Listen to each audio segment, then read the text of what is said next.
భూతలం పైన యుద్ధాలు సముద్రంపై అలజడి సృష్టిస్తున్నాయి.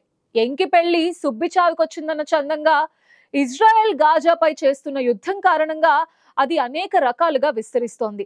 హమాస్ యోధులకు మద్దతుగా పలు దేశాలు ఇజ్రాయెల్ కు మద్దతు ఇస్తున్న దేశాలపై దాడులకు తెగబడుతున్నాయి.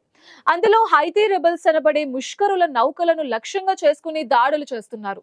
వీరు కరుడుగట్టిన ఉగ్రవాదులుగా చెప్తున్నారు. గొరెల్లా యుద్ధాల్లో ఆరితేరిన వీరు ప్రస్తుతం ఎర్ర సముద్రం నుండి సరుకుల రవాణా చేసే నౌకలపై మిసైల్ దాడులు చేస్తున్నారు. నిశ్శబ్దంగా వచ్చిపడే డ్రోన్ల ద్వారా బాంబులు కురిపిస్తున్నారు. దాంతో మహాసముద్రంలో కలకలం రేగింది. ఇజ్రాయెల్ యుద్ధం నేపథ్యంలో యూరోప్ నుండి ఏషియాకు రాకపోకలు సాగించే వాణిజ్య నౌకలపై ఇరాన్ సపోర్ట్ మద్దతు కలిగిన Houthi rebels drone missile attacks చేస్తూ ఉండటంతో వందలాది కార్గో షిప్లను దారి మళ్లిస్తున్నారు.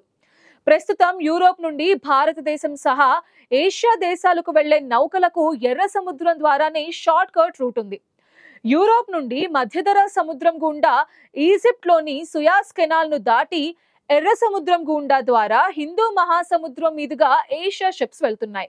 కానీ ఎర్ర సముద్రం ద్వారా వెళ్లే షిప్స్ పై యెమెన్ నుంచి, అరేబియా సముద్రం ద్వారా వెళ్లే షిప్స్ పై ఇరాన్ నుంచి Houthi rebels drone and missiles దాడులు చేస్తున్నారు.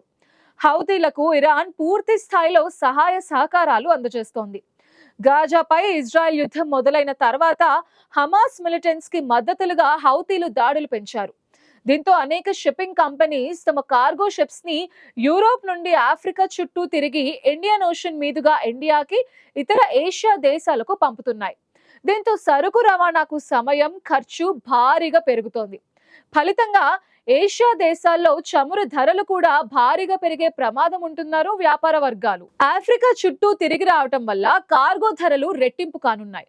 For example, Suez canal route లో ఒక 20 అడుగుల కంటైనర్ సరుకుల రవాణాకు మన కరెన్సీలో అయితే 83,000 రూపాయలు ఖర్చు అవుతుంది.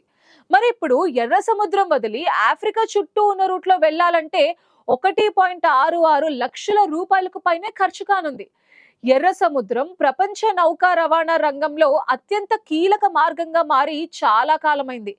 ఈజిప్ట్ లోని సూయజ్ కాలువ మీదుగా ఈ మార్గాన్ని షిప్పింగ్ కంపెనీస్ రవాణాకు ఉపయోగించుకుంటాయి. మధ్యధరా సముద్రం మీదుగా రవాణాకు ఇది అత్యంత దగ్గరి మార్గం. ఆఫ్రికా చుట్టూ తిరిగి కాకుండా దక్షిణ తూర్పు ఏషియాలకు ఇది ఎంతో అనుకూలమైన మార్గంగా ఉంటుంది. ఇజ్రాయెల్ హమాస్ యుద్ధం నేపథ్యంలో ఇప్పుడు ఈ మార్గం ప్రమాదంలో పడింది. యెమెన్ కేంద్రంగా హౌతీ రెబెల్స్ సరుకు రవాణా నౌకలపై దాడులకు దిగుతున్నాయి.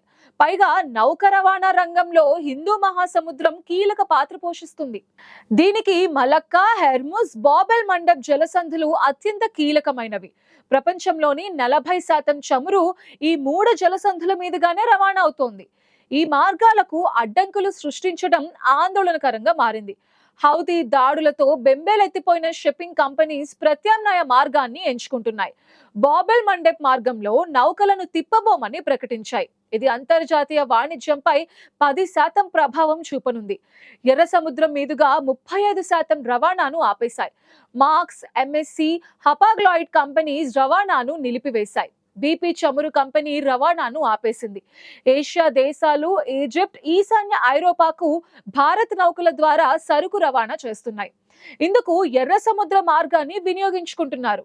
దీంతో పాటు అంతర్జాతీయ నౌకల్లో సిబ్బందిగా భారతీయులే అధికంగా ఉంటారు. మొత్తం సిబ్బందిలో 12% భారతీయులే ఉంటారు. సముద్రపు దొంగల నుంచి ఇప్పటికే వారు ప్రమాదాలను ఎదుర్కొంటున్నారు. తాజాగా యుద్ధం నేపథ్యంలో వారికి హౌతీ రెబెల్స్ ప్రమాదకరంగా మారారు. ఈ సమస్యపై మన రక్షణ శాఖ రంగంలోకి దిగింది. మన దేశానికి వచ్చే నౌకలపై దాడులకు దిగే వారిని సముద్రంలో అడుగున దాగి ఉన్న వదలబోమని రక్షణ మంత్రి రాజ్నాథ్ సింగ్ హెచ్చరించారు. ఇంతకీ ఎవరి హౌతీలు అనే విషయం గురించి చూద్దాం. జైదీషియాలో హౌతీ తెగకు చెందిన వారి హక్కు పరిరక్షణ పేరుతో 1990లో హౌతీ గ్రూప్ ఏర్పాటైంది. పశ్చిమాసియాలో అమెరికా, ఇజ్రాయెల్ పెత్తనాన్ని ఈ గ్రూప్ వ్యతిరేకిస్తుంది. పశ్చిమ యెమెన్ ఈ గ్రూప్ నకు కేంద్రం. ఇరాన్ తో పాటు ఈ ప్రాంతంలోని ఇస్లామిక్ గ్రూపులు హౌతీ రెబెల్స్ కి మద్దతు ఇస్తున్నాయి. ప్రస్తుతం ఈ గ్రూప్ కి అబ్దుల్ మాలిక్ అల్ హౌతీ అధ్యక్షుడిగా ఉన్నారు. ఎర్ర సముద్ర ముఖద్వారంగా ఉన్న బాబెల్ మండబ్ పై హౌతీ రెబెల్స్ కు ఆధిపత్యం ఉంది. 2014 నుంచి యెమెన్ లోని సైనిక ప్రభుత్వంతో ఈ గ్రూప్ పోరాడుతూనే ఉంది. ఈ పోరాటంలో ఇప్పటిదాకా 3,77,000 మంది మరణించారు. 40 లక్షల మంది నిరాశ్రయులయ్యారు. చుట్టూ కొండలతో రక్షణ కలిగిన యెమెన్లోని హౌతీ రెబెల్స్ కు ఇరాన్ ప్రభుత్వం 2015 నుంచి భారీగా ఆయుధాలు సమకూరుస్తోంది, డబ్బులు కూడా అందిస్తోంది. ఆయుధాల్లో డ్రోన్లు, యాంటీషిప్, బాలిస్టిక్ క్షిపణులు కూడా ఉన్నాయి. వందల కిలోమీటర్ల దూరంలో కదులుతున్న నౌకల పైన దాడులు చేయగల ఆయుధాలు రెబెల్స్ కి ఇరాన్ ద్వారా అందుతున్నాయి. ఇప్పుడు వీరి ద్వారానే ఎర్ర సముద్రం మీదుగా వెళ్లే నౌకలపై దాడులు జరుగుతున్నాయి. ఈ దాడుల వల్ల సుదీర్ఘ కాలం సరుకు రవాణాకు అంతరాయం కలిగితే ఐరోపాలో ధరలు పెరుగుతాయి. మొన్నటికి మొన్న ఎర్ర సముద్రంలో ఓ వాణిజ్య నౌకను స్వాధీనం చేసుకునేందుకు హౌతీ రెబెల్స్ ఓ మిలిటరీ హెలికాప్టర్ ని సైతం ఉపయోగించారంటే వారెంత పటిష్టంగా ఎదిగారో అర్థం చేసుకోవచ్చు. పైగా వారు చేసిన ఈ దాడిని కెమెరాస్ తో వీడియో తీయడం చూస్తే తమ పట్ల ప్రచారం విషయంలో పకడ్బందీగా ఉన్నారని కూడా తెలుసుకోవచ్చు. నౌకపై దాడి చేసే సిబ్బందిని బంధించిన హౌతీలు ఆ వీడియోని సోషల్ మీడియాలో పోస్ట్ చేశారు.